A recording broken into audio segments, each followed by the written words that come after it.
Guru Brahma, Guru Vishnu, Guru Devo Maheshwaraha, Guru Sakshat Parabrahma, Tasmai Sri Gurave Namaha.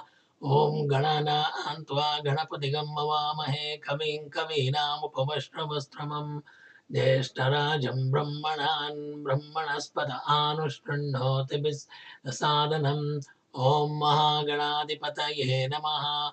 Om Keshwaya Namaha, Om Narayanaయ Namaha, Om Madhuvaya Namaha, Om Govindaya Namaha, Om Vishnave Namaha, Matsudanaaya Namaha, Trivikramaaya Namaha, Vamanaya Namaha, Sridharaya Namaha, Rishikeshaya Namaha, Padmanabhaya Namaha, Damodaraya Namaha, Sankarshnaya Namaha, Vasudevaya Namaha, Pradyumnaya Namaha, Niruddhaya Namaha, Purushottamaya Namaha, Dokshaya Namaha, Narasimhaya Namaha, Achyutaya Namaha, Janardhanaya Namaha, Upendraya Namaha, Hare Namaha, Sri Krishnaya Namaha. Sri Krishnaya Namaha. Hari Om, Hari Om.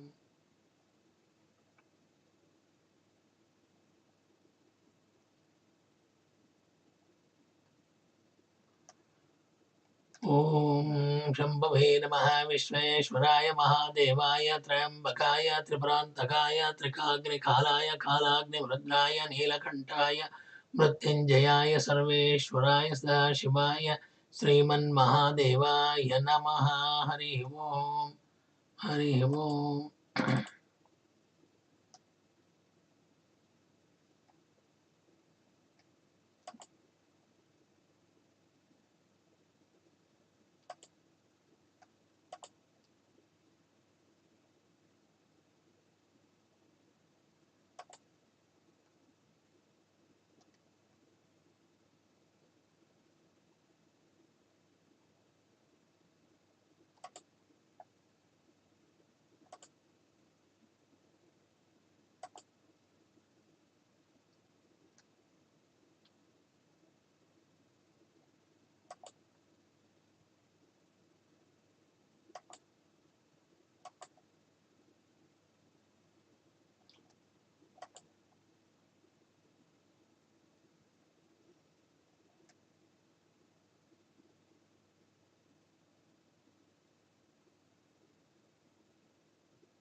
Guru Brahma, Guru Vishnu, Guru Devo Maheshwaraha, Guru Sakshat Parabrahma, Tasmai Sri Gurave Namaha.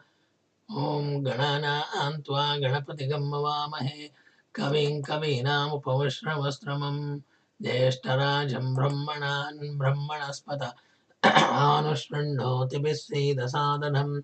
Om Mahaganadipataye Namaha. Om. Dear friends and devotees, we completed the 9th chapter of Devi Bhagavata. Now we are going to discuss about the phase of karma on the 10th chapter of the 6th Skunda of Sri Mad Devi Bhagavatham. Janamejaya, the king of Hastinapura, is asking the questions to Vyasa Maharishi.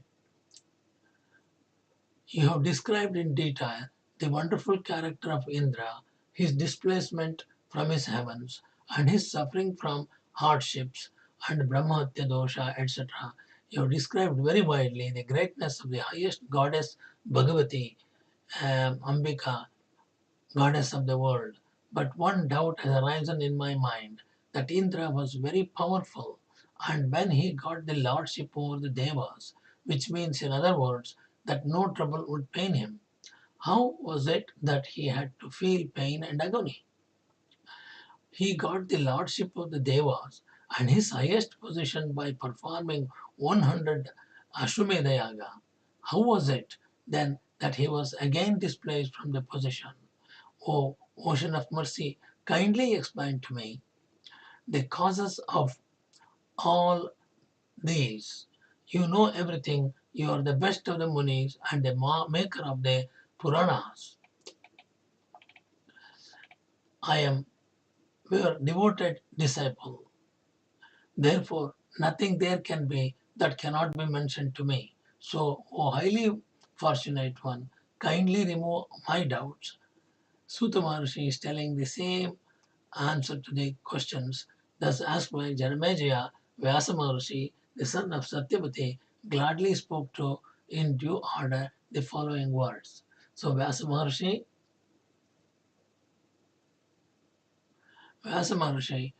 is telling Janamejaya, the king of Hastinapura, O king, hear, then causes that are certainly very wonderful. The seers say that karma is of three kinds. Sanchita karma is accumulated karma. Vartamana karma is a present karma. And prarabdha karma commenced already. Each of these is again subdivided into three: sattvika, rajasika, and tamasika. The accumulated effects of karmas done in many past lives is called sanchita karma. O king, the effects of this sanchita karma, be it auspicious or inauspicious, be it for a long or a short time, but must have to be enjoyed by the beings, whether they be good or bad. This sanchita karma done by the embodied beings in several previous births can never be totally exhausted, even in 100 koti kalpas, without their being enjoyed. The karma that is being done by jiva or a man or a woman and that has not as yet been completed, that is called vartamana karma. The jivas do this vartamana karma, auspicious or unauspicious, in their present embodiments. At the time of the birth, the part of the sanchita karma the soul takes up of for fructification. This part of sanchita karma is called prarabdha karma. This exhausts only when its effects have been fully borne out by the embodied soul. The beings cannot but bear the effects of this prarabdha karma. O king, know this for a certain that the effects of merits and demerits done previously must be borne by anybody. He may be a deva or a man or an asura or a yaksha or a gandharva. The acts done previously go to form the new births of all beings. The acts done previously go to form the new births of all beings. When the karma gets exhausted, then no more birth takes place. There is no doubt in this. Brahma, Vishnu, Rudra, Indra, and other devas, the Danavas, Yakshas, Gandharvas, all are under the control of this karma. Nobody is escaped. It is the karma, law of karma is similar to the Newton's third law. Like action and reaction are equal and opposite. Whatever bad things we did, we have to suffer for this. This is the prarabdha karma or vartamana karma. Walking were it not so, how could they get bodies that are the causes of the enjoyments of pains and pleasures of all the beings? Therefore, walking out of the sanchita karma done in many previous births, some karmas get ripe in due time and they manifest themselves. Those manifested sanchita karmas are called prarabdha karmas, those that are being enjoyed by an individual in the present birth. Impelled by this prarabdha karma, the devas and the human beings all do meritorious acts as well as sinful acts. Thus Indra, out of his past meritorious acts, attained his Lord Indraship, and out of his past sinful acts committed the sin of Brahmatya dosha, and so he was dislodged from his Indraship. What doubt can exist here? O king, so Nara Narayana, the sons of Dharma, had to take births out of their previous karmas.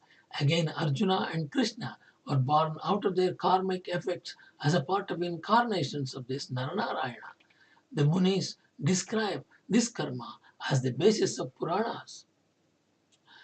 Munis describe this karma as the basis of the Puranas. Know that he is born of a Deva who is very wealthy and prosperous. He who is not born in the part of a Muni never writes any spiritual treatise on jnana or knowledge. He who is not born of Rudra never worships Rudra. Who is not born of Deva never distributes rice in charity. He who is not born of Sri Vishnu never becomes the king and lord of the earth. O king, the embodied souls derive their bodies certainly from Indra, Agni, Yama, Vayu, Vishnu, and Kubera. Indra presides over lordship, Agni presides over the energy, Yama presides over anger, and Vishnu presides over strength. He who is powerful, fortunate, enjoying many enjoyments, learned, charitable, is said to be born of a Devavamsha. Devamsha, O Lord of the earth. Similarly, Pandavas and Vasudeva, who has who was as glorious as Narayana, were born of Devamsha.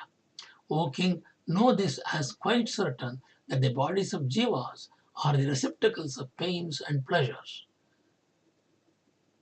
The bodies of the jivas are the receptacles of pains and pleasures, and the embodied souls experience alternate pleasure and pain. No jiva is independent, he is always under the great fate. He experiences birth, death, pleasure, and pain, not out of his self will, but compelled and guided as it were by the unseen fate. O king, how very strong, how very strong is that fate, can easily be judged by the following. The Pandavas were born in the forest, then they went their own homes. They performed a great Rajasuya sacrifice by virtue of their own strength. After this, they had to suffer their exiles in a forest, a much greater and more terrible hardship indeed. Next, Arjuna performed a very hard asceticism when the Devas, not self controlled, become pleased and granted him an auspicious boon. Still, he could not extricate himself from the hands of terrible hardship. Nowhere could be found the fruits of the merits acquired in the past when he was afterwards remaining in exile in his human body in the forest. The severe tapasya that he did in the Badrikashrama in his past incarnation as Nara, the son of Dharma, did not bear any fruit in his Arjuna's birth. Mysterious and inexplicable are the ways and means of karma with which the bodies of the several beings are concerned. How could men get an idea of it when the devas themselves are at a loss to solve it? Bhagavan Vasudeva had to take birth in the prison, a very critical and dangerous place. He was then carried by Vasudeva to the milkman Nanda's abode at Gokula. Vasudeva is carried Krishna to Nanda's abode at Gokula. Nanda and Yashoda are looking after cows and looking after the lands, and they are the occupation of Vaishya community. He remained there 11 years and then became back to Mathura, where he killed by force Kamsa, the son of Ugrasena. Then he released his sorrowful father and mother from the bonds of his prison and made Ugrasena the king of Mathura. Afterwards, he went to Dwaraka city out of the fear of Kalayavana, the king of the Mlechas. Thus, Janardana, Krishna, performed many great and heroic deeds, being impelled by fate. Then he left his mortal coil at Prabhasa Kshetra, a place of pilgrimage, along with his relatives and acquaintances, and then ascended to his Vaikuntha abode. All the Yadavas, sons, grandsons, friends, brothers, sisters, and ladies of the houses all died under the curse of Brahmin. O king, I have thus described to you the inexplicable ways of karma. What more shall I say than the fact that Vasudeva was killed by the arrows of a hunter?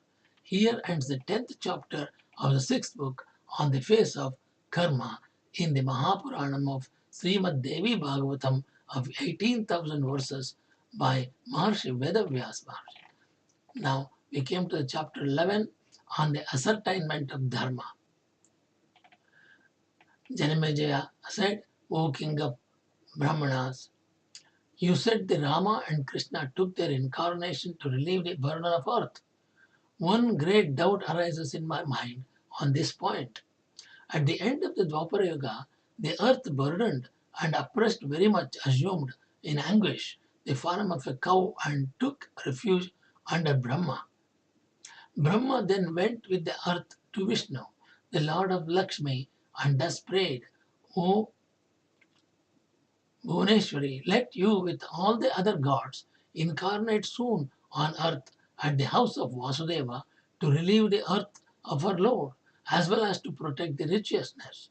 When Brahma thus prayed, the Bhagavan Vishnu incarnated as the son of Devaki along with Balarama to lessen the burden of the earth. And in fact, he relieved to a certain extent the earth by killing many vicious persons and many wicked asuras and irreligious kings. But along with that, Bhishma, Drona, Virata, Drupada, Somadatta, and Karna, the son of the sun god, were also killed. But see that those who plundered afterwards his riches and stole away the wives of Hari, those crores of Abhirasa, Shakas, Lechas, and Nishadas, and other vicious people remained alive. And how could it then be said that earth was relieved when Krishna did not kill those people? O fortunate one, when I see all the people in this Kali Yuga addicted to sinful acts, this great doubt is not going out of my mind. How the earth had been relieved of her Lord. Vyasa Maharishi said, O King Janamejaya, the yuga changes, so the people changes in the course of time. Nothing can alter its course. For this is caused by the yuga dharma. O King Janamejaya, as the yuga changes, so the people also changes in the course of time. Nothing can alter its course. For this is caused by the yuga dharma, the dharma peculiar to each yuga. Therefore, if all the subjects that are considered wicked and vicious according to the law of yuga dharma, then this creation would be destroyed. Hence, Krishna killed only those dhanavas and vicious kshatriyas that were really the burden of earth. O king, the persons that are devoted to religion take their births in the Satya Yuga. Those that are fond of religion and wealth, they become manifest in the Treta Yuga. Those that like dharma, religion, artha, wealth, and kama, desires, they are born in the Dwapara Yuga. And those that dote on wealth and lust, they are seen in the Kali Yuga. O king, know this as certain that these characteristics peculiar to each yuga never vary. And know this too, that time the Lord Dharma and Adharma is always present. Lord of Dharma and Lord of Adharma both are present all the time. The king said, King Janamejaya asked Vyasa Maharishi, O intelligent one, where are those pious persons now that were born as high-souled religious persons in the Satya Yuga?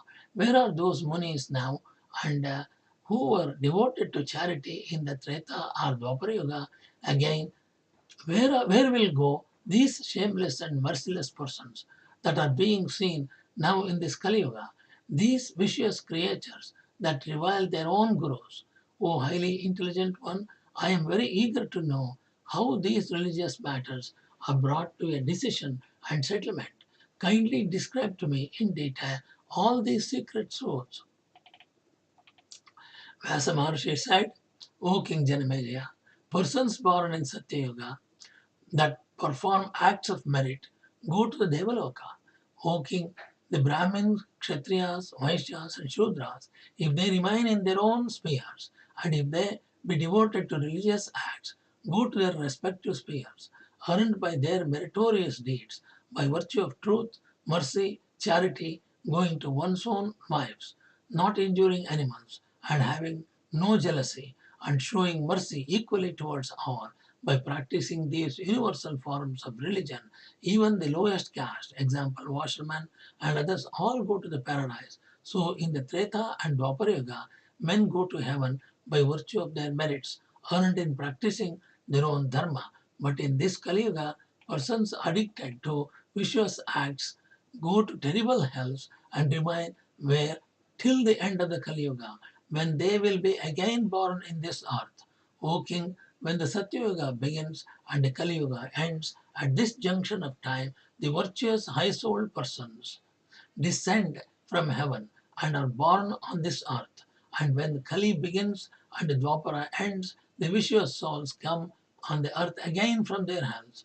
O king, know this as a course of time, it never becomes otherwise. See then that the Kali Yuga trends to do vicious things, and the people therefore become vicious. At times, the birth of beings takes place otherwise than the laws of yugas. Out of the strange combinations of fate, that is, good persons are seen in the Kali and vicious persons are seen in the Satyuga. For this reason, those that do meritorious acts in the Kali Yuga are born as men in the Dwapara. So Dwapara, good persons take their births as men in Treta. And the Treta, good persons are born as men in the Satyuga. Again, those who are vicious in the Satyuga become persons of the Kali Yuga. The Jivas suffer miseries on the account of their own bad karmas. They again suffer more miseries by doing over and over again those bad karmas by virtue of the Yuga Dharma. Janamejaya, the king of Hastinapura, asked Vyasa Maharishi, O Bhagavan, describe particularly the details of the Yuga Dharma. I am now very desirous to hear which Dharma is for which Yoga. Vyasa Maharishi said, O king, I will now show you by example the influence of the religion peculiar to each Yoga. Hear it attentively, O king, the hearts even of saints are quite disturbed by the Yuga Dharma. See, your father was a religious and high-souled monarch. Still the wicked Kali defiled his mind and prompted him to do an act very insulting to a Brahmana. Otherwise, why would he, being a renowned prince amongst the Kshatriyas and a descendant of Yayati, thus go and encircle a snake around the throat of an ascetic Brahmin? Therefore, O king, all actions are being influenced by the Yuga Dharma. The Pandits also recognize this. If you try your best to perform any religious act, even then the Yuga Dharma would prevail. Yet you would be able to perform to a certain extent a part of your intention. O king, in the Satya Yuga, the Brahmins were versed in the Vedas, always devoted to worship the highest force, with an ardent desire to see the Devi. They were devoted to Gayatri with pranava, devoted to the meditation of Gayatri, always reciting silently Gayatri and the Mayabeja mantram, the chief mantram. In every village, the Brahmins were very eager to erect temples of the Devi Mahamaya Ambika and were truthful, merciful, and pure and devoted to their own respective works. The Kshatriyas, skilled in the science of the highest knowledge, were ever engaged in doing things ordinated by the Vedas and were always intent in protecting well their subjects. The Vaishyas did their cultivation and trade, and the Shudras always served the other three castes. Thus, in Satyuga, all the Varnas were devoted to worship of Devi Ambika, the highest Shakti, but in the Treta Yuga, the observance of the religion declined a little, and in Dwapara it declined very much. O ornament of Indra, those who were Rakshasas before, they become the Brahmins of the Kali Yuga. O ornament of Indra, those who were Rakshasas before, they become the Brahmins of the Kali Yuga. They are the flowers of the atheist, dissectors of men, untruthful, without any Vedas, devoid of the Vedic practices, arrogant, cunning, egoistic, and capable only to serve the Shudras. Some of them try to find fault with the Sanatana Dharma and are the promulgators of various other creeds, wicked and fallen from their religion, and given to much taking. O king, as Kali gets stronger, so the true religion declines and ultimately dies. And in that proportion, the Kshatriyas, Vaishyas, and Shudras are also devoid of their religion. When Kali will be in full swing, the Kshatriyas, Vaishyas, Shudras will all be untruthful, vicious. The Brahmins will act like a Shudras and will accept others' gift. O king, the woman in the Kali Yuga would be very passionate, avaricious and ignorant. They would be very powerful and insolent, willful, vicious and untruthful, and so would be a source of pain to the society. They would think themselves vainly religious and learned, and would be always ready to impart religious instructions and deceive their own husbands and be exceedingly vicious. O king, our minds are purified by the food that we take. When our minds are pure, the light of Dharma shines clearly. The customs and practices of Varna and Ashrama Dharmas get intermixed with each other, and so arises the fault of Dharma samskara, that is a mixture of the several parts of religion with each other. When Dharma samskara, Dharma sankara, creeps in the Varna Sankara is seen. Purity in the blood and other matters of birth are lost. Thus, in the Kali Yuga, all the dharmas will gradually die out and ultimately nothing will be heard about one's own religion. O king, in this yuga, even the religious high-souled persons will be found to do irreligious acts. The nature of Kali is so, nobody will be able to quit it. The nature of Kali is so, nobody will be able to quit it.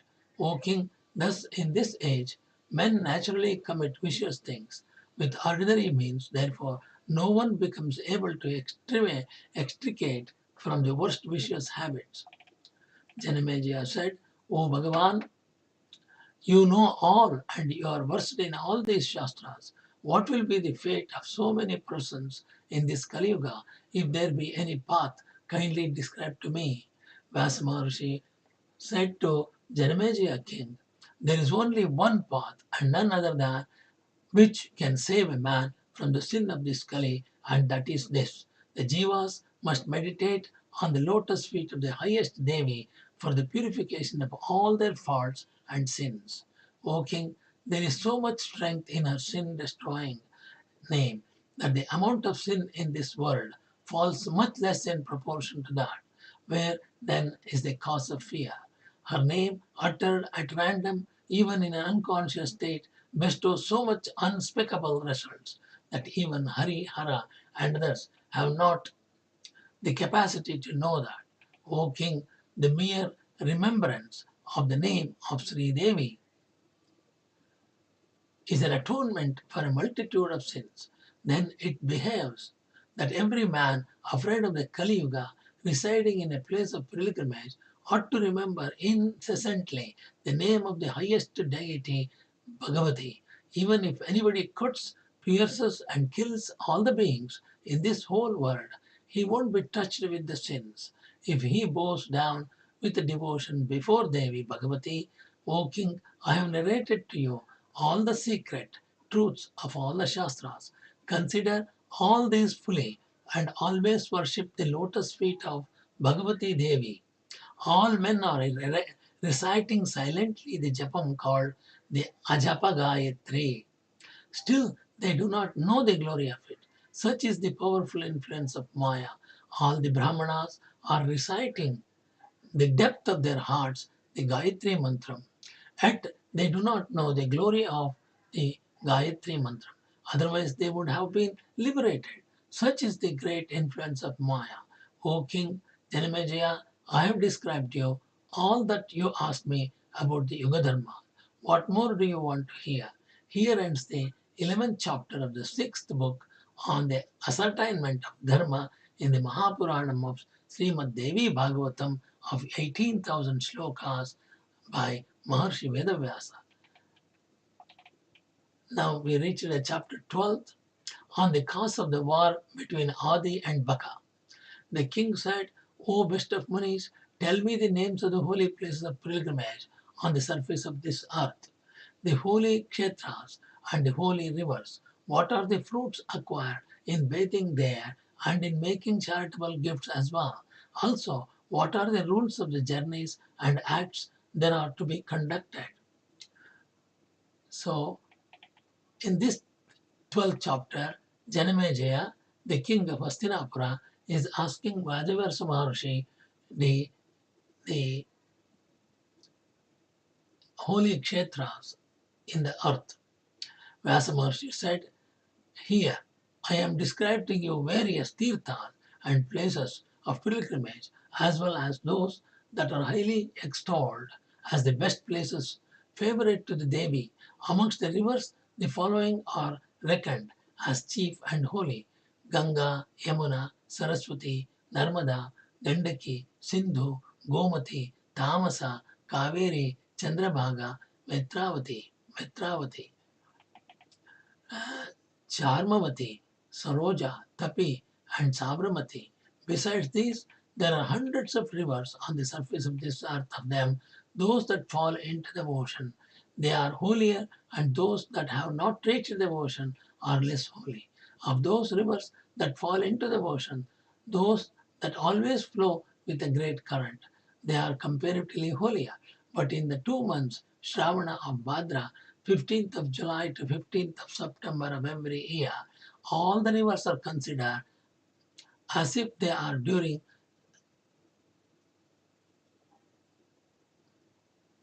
But in the 2 months of Shravana and Bhadrapada, 15th of July, 15th of all the rivers are considered as if they are during their menstrual periods. At this time also, some rivers carry water of the rains just sufficiently to supply the villagers with water. O king, the following are the famous places of pilgrimage calculated by bestow merits: Pushkara, Kurukshetra, Holy Dharmaranya, Prabhasa Kshetra, Prayaga Kshetra, Naimisharanya, Arivindorana, Arbudharayana, O king of the mountains, the following considered sacred: Sri Shaila, Sumeru, Gandhamadana of the lakes, the following are very holy and very famous: Manasa Sarovara, Bindu Sarovara, and Aksoda. These are the chief lakes. To those munis that meditate on their Atman, all the hermitages are sacred. Still, the hermitage of Badri is always considered very sacred and the most celebrated. Here, Nara and Narayana, the two famous munis, practiced their asceticism, tapasya. The, the Vamanas, Rama, and Satyupas Rama, Vamanas Rama and Satyupas Rama are also well known. Thus, every hermitage is named after the Muni that practiced asceticism there.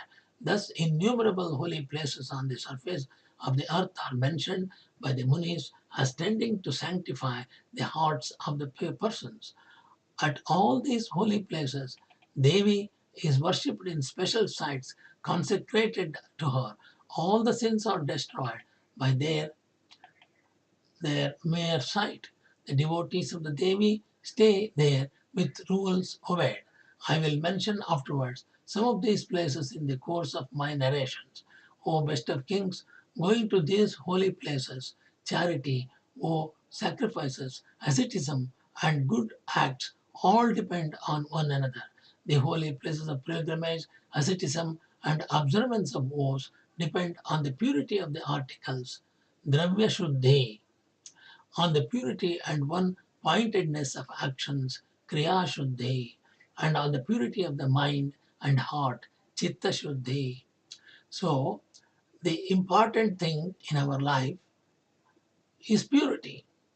Dravya Shuddhi, the articles of purity. See, whatever money you earn, it has to be earned with honesty and with a proper way. Sattvika Marga, on the purity and one pointedness of actions is Kriya Shuddhi. Whatever we do in our actions, it has to be Sattvika. And on the purity of the mind and heart, Chitta Shuddhi. Some may attain at times the Dravya Shuddhi and Kriya Shuddhi, but everyone finds it very difficult and indeed rarely get Chitta Shuddhi. O king, this mind always tries to seek shelter with various objects and is therefore always restless. How then can the purity of mind be affected? With ease when it is occupied with all sorts of thoughts on various objects: cupidity, anger, greediness, pride, and egoism. These bring about all sorts of obstacles in the holy places of pilgrimage. In practicing tapasya and in observing vows, O king, non injury, truthfulness, Ahimsa paramodharma. Himsa is not right. Truthfulness. Keep talk only truth. Non-stealing. Don't involve in taking, feeling things belongs to others. Chastity. That means you keep your relation to your wife only, not for other ladies. And ladies also, they keep their relation with only their husbands, not others. That is chastity. And purity, controlling of senses, observing one's own religion, all those bring about the fruits of the labor in visiting all tirthas. They bestow fruits that can be obtained by visiting all the tirthas. During one's pilgrimage, one forsakes one's nitya karma, daily duties. During one's pilgrimage, one forsakes one's nitya karma, daily duties, and one has to come in contact with various persons. Hence, one's journey becomes fruitless. Rather, it becomes a source of sin. The waters of the sacred places can only wash the outside dirt and the impurities of the physical bodies. They can never wash the impurities of their inner minds. Were it in fact that the waters of the tirthas could purify their minds, why was it then that munis residing on the banks of the Ganges and devoted to God ever indulged themselves with feelings of jealousy and enmity against each other? The humble munis like Vasista and the rishis like Viswamithra were always entangled in love and hatred, and they were ever impatient with anger. Therefore, it is evident that the internal purification, the purification of heart, the bathing of the Ganga flowing within, no doubt removes more the dirt than Ganges and the other places of pilgrimage. O King, no doubt this fact must be admitted on all hands that one's impurity of mind is washed away if, by the strange combination of fate, one comes in intimate contact with a man possessed by the divine knowledge. O King, the Vedas or Shastras, oaths or austerities, sacrifices or gifts, none can purify the heart.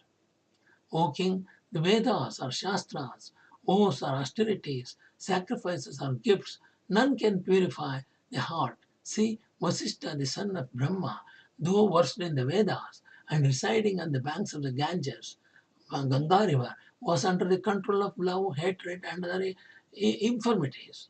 Out of the enmity of Vishwamitra and Vasista arose the great battle named Adi Baka, astonishing even to the gods. In this, the ascetic Vishwamitra was cursed by Vasista on account of some curse in connection with the king Harishchandra and had to take his birth as a crane, Baka. The rishi Vasista was cursed also by Vishwamitra and was born as a bird named Sarari.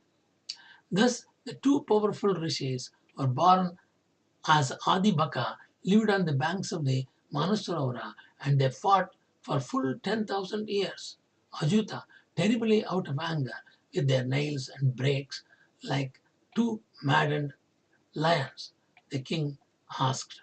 The king Janamejaya of Hastinapura is asking Veda Vyasa Maharishi, O Muni, why were the two Maharshis, the two great ascetics and devoted to religion, involved in enmity with each other?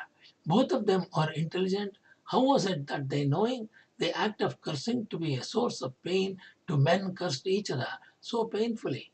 Vyasa Maharishi said, O king, in former times there was born in the Solar dynasty a king called Harishchandra, the son of Trishanku. He was the best of the kings and reigned before Ramachandra. That king had no issue and therefore promised to Varuna, O Lord of water and ocean, if I get a son born to me, I will perform a sacrifice called Narameda, where I will sacrifice my son for your propitiation.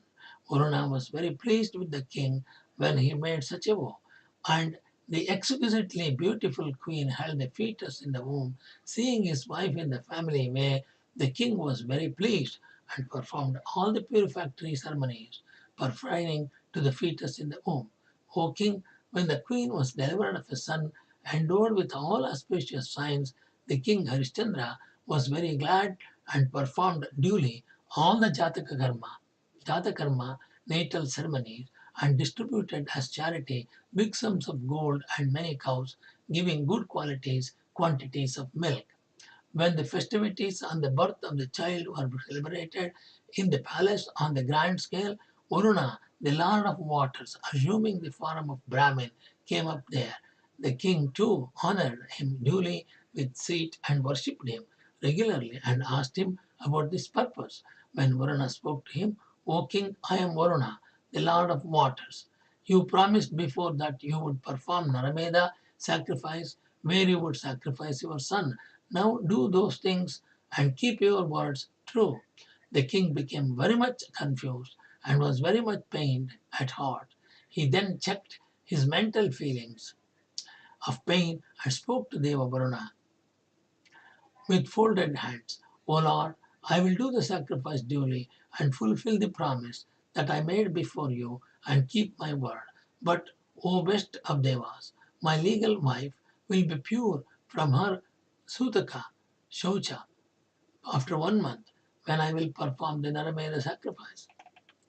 Veda Vyasa Maharishi said to Janamejaya king, hearing thus the words of the king Harishchandra, Varuna returned to his own abode. The king also became glad, but he was somewhat anxious for the fear of destruction of his own son. When 1 month was complete, the sweet-speaking Varuna, the holder of the nose, assuming the form of very pure Brahmin, again came there to the palace of the king of Hastinapura to examine him. The king worshipped him duly and gave him the seat to sit and spoke with humility the following reasonable words. O Lord, my son is not yet purified. How can he be tied to the sacrificial post for being immolated? Therefore, I will perform this sacrifice when the body becomes cleaned after purificatory rite and becomes a Kshatriya. O Deva, if you know me as your humble servant, have mercy on me. I will then consider myself as blessed. See, the children not passed through purificatory rites are not entitled to any act. Therefore, wait for some time longer. Varuna said, O king, you are deceiving me and putting off the time longer and longer. I now see that you were issueless before, and now that you have got a son, you are bound up in an indissoluble tie of affection for a son. Whatever it be, I now go back to my home at your pitiful request. I will wait for some time longer and I will come again. O child, let you then be true to your words. If it be otherwise, I will surely curse you and thus give vent to my angry feelings.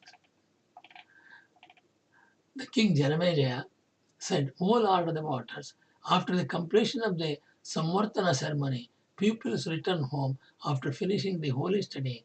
I will duly sacrifice my son at the grate of Narameda sacrifice. There is no doubt.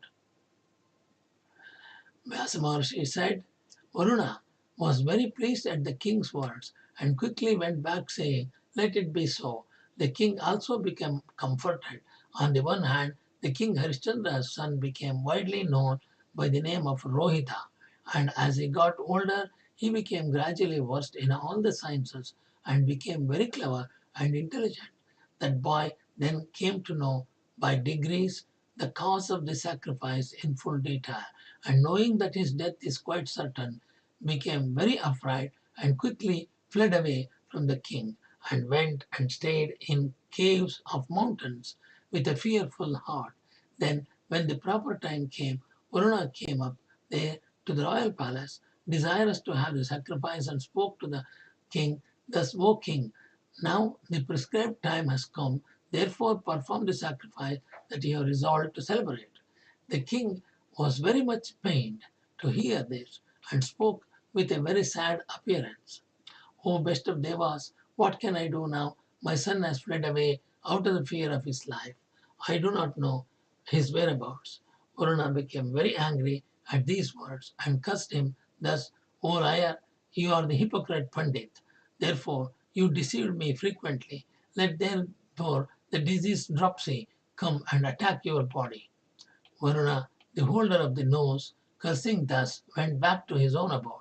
The king was attacked with that disease, remained in his own residence, afflicted with cares and anxieties Rohita, the son of the king Harishchandra, heard about the severe illness of his father when he was very much tormented with that disease as the curse of Varuna. One day, a traveler told him, O son of the king, your father is very ill with dropsy due to the curse and is very sorry. Certainly, your brain has turned round. Vain is your coming in this world. You have passed your life to no purpose. For you are staying still in this mountain cave, abandoning your sorrowful father. Certainly, you are a bad, disobedient son. What use this? What use is there in your keeping of this body? What purpose will be served by your birth? When you have got this body, you have abandoned that father and are staying in this solitary cave. Know this as certain that to sacrifice one's life is the duty of a good and obedient son. Therefore, what more shall I say now than this, that your father, the king Harishchandra, ailing from the severe illness, is very sorry for you and is always weeping. Vyasa Maharishi said, O king, hearing from the passerby these good words, the prince Rohita wanted to go to his sorrowful father, attacked with the disease, when Indra, assuming a Brahmin form, came up to him and began to speak to him when he was alone, like one who was filled with mercy. O son of a king, you are a fool. Are you not positively acquainted with the fact that your father is in trouble? Why then do you intend in vain to go there? Here ends the 12th chapter on the cause of the war between Adi and Baka in the 6th book of Mahapuranam of Sri Mad Devi Bhagavatham of 18,000 verses, shlokas by Maharishi Veda Vyasa. नमोस्तु अनंताय सहस्रमूर्तये सहस्रपादाक्षर सहस्रनाम्ने पुरुषाश्रये सहस्रकोटियुगधारिणे नमः सहस्रकोटियुगधारिणे नमः आकाशात् पतितं यथाग्रसागरं सर्वदेव नमस्कारः श्रीकेशं परिगत्यो नमः सर्ववेदेशत्पुण्यं सर्वतीर्थेषु यत्फलं तत्फलं प्रमाप्त्यवासनात् वासुदेवस्य वासन्ते जगत्त्रयं सर्वभूतनिवासोऽसि वासुदेवृते कायेन वाचा मनसेन्द्रियैर्वा बुद्ध्यात्मना वा प्रकृते स्वभावात् करोमि यद्यत् सकलं परस्मै नारायणाय समर्पयामि नारायणाय समर्पयामि नारायणाय समर्पयामि ॐ ऐं ह्रीं क्लीं चामुण्डाय विच्चे ॐ ऐं ह्रीं क्लीं चामुण्डाय विच्चे ॐ ऐं ह्रीं क्लीं चामुण्डाय विच्चे ॐ ऐं ह्रीं क्लीं चामुण्डाय विच्चे हरि ओम्